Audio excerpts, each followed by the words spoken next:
Волки — это дикие и агрессивные животные. Никакая дружба с ними просто невозможна. Людям волков лучше обходить десятой дорогой, а иначе станут добычей для этих голодных животных.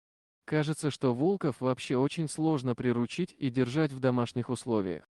Эти животные не способны на какое-то сострадание, а дружбу и подавно. Но то, что вы увидите в этом видео, полностью перечеркнет все стереотипы о волках. Ведь где это видано, чтобы волки могли кого-то спасти и помочь? Но исходя из видео, оказывается, что могут. Эта удивительная история считалась бы выдумкой, если бы не множество очевидцев прошедшего, которые и обнаружили только что родившую женщину в окружении волков. Произошла эта удивительная история на Аляске с американкой по имени Мэри Краник. Будучи на предпоследнем месяце беременности, она угодила в снежную западню, и еще тяжелее ей пришлось, когда начались схватки, а ждать помощи неоткуда. Так она думала, пока не увидела стаю волком, которая помогла ей в той тяжелой ситуации.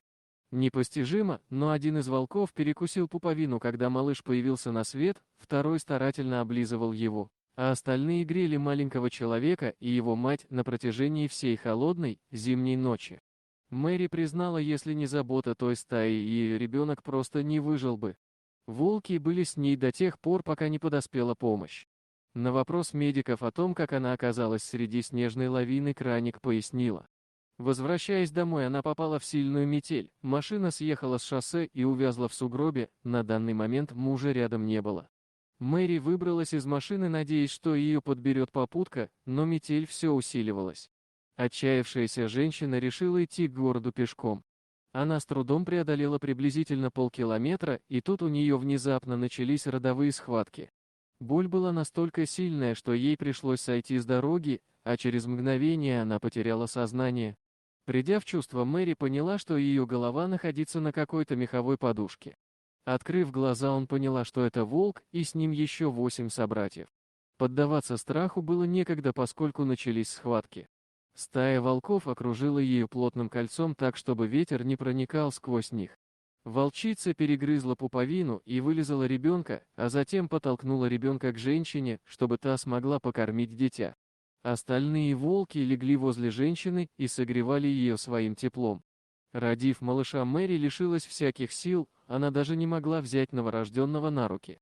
Как говорилось выше, волк помог ослабленной женщине с перегрызанием пуповины и омыванием младенца. А одна волчица даже подтолкнула новорожденного к женщине, потому что тот начал плакать. Мэри дала младенцу грудь и разрыдалась, на что вожак стаи отреагировал тем, что начал слизывать ее слезы с щек, утешая новоиспеченную мамочку. Стая продолжала сохранять кольцо, защищая семью от ветра. Родные женщины забеспокоились и стали искать Мэри. Сначала они обнаружили машину, а затем вдали на изгибе дороги заметили скопление волков. Когда женщина успокоилась, она начала думать, как же ее вернуться домой. Идти обратно до своей машины было далеко, да и на ходьбу у нее просто не было сил. Спустя какое-то время неожиданно рядом раздались человеческие голоса, а затем и выстрелы. Волки разбежались, а Мэри увидела своих родственников. Они рассказали, что не могли дозвониться до нее и поэтому поехали навстречу.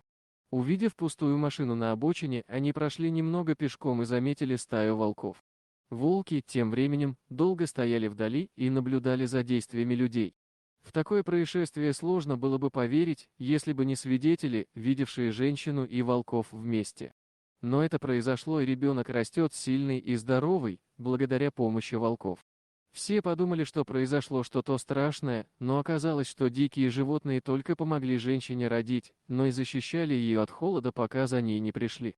Женщина пообещала, что вернется, чтобы поблагодарить своих спасителей, но так и не нашла эту стаю. Порой стоит довериться дикому миру и увидеть подлинную доброту в глазах настоящих хищников. История женщины, которую спасли волки, получила широкую огласку. Ни у лесников, ни у охотников не нашлось ни одного разумного объяснения происходящему. Сама Мэри планирует вернуться к своим спасителям, она уверена, что они ее непременно узнают. Существует множество историй, когда животные приходили человеку на выручку, не требуя за это ничего взамен. А я никогда не сомневалась, что и у животных тоже есть душа и сострадание.